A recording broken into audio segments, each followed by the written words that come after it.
आपल्याला पडणाऱ्या स्वप्नांमागे नक्की काय कारण आहे? हा एक खूप जुना आणि रंजक प्रश्न आहे.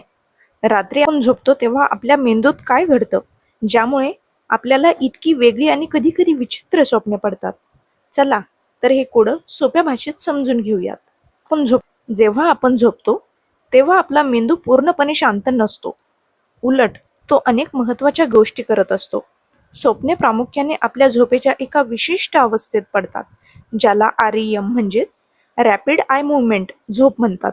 या अवस्थेत आपले डोळे वेगाने इकडे तिकडे फिरतात आणि आपला मेंदू खूप सक्रिय असतो.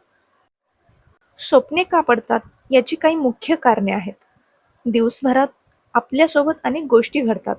आपण नवीन गोष्टी शिकतो, अनुभव घेतो आणि वेगवेगळ्या भावनांमधून जातो.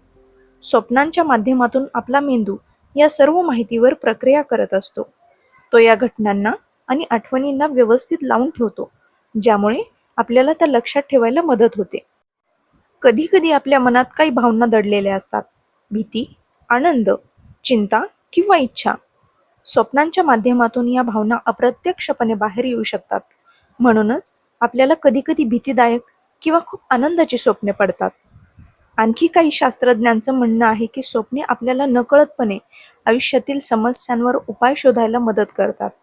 अनेकदा झोपेत असताना एखाद्या गोष्टीचं उत्तर सापडतं किंवा नवीन कल्पना सुचतात. हे मेंदूच्या स्वप्नांमधील कामामुळे शक्य होतं. काही संशोधकांच्या मते स्वप्न म्हणजे मेंदूची एक प्रकारची साफसफाई.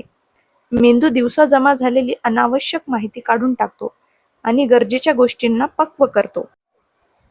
तर स्वप्न ही फक्त निव्वळ काल्पनिक गोष्ट नसून आपल्या मेंदूच्या जटिल कार्याचा एक महत्त्वाचा भाग आहे. ती आपल्याला समजून घेण्यासाठी आणि दैनंदिन जीवनातील अनुभवांवर प्रक्रिया करण्याची मदत असते.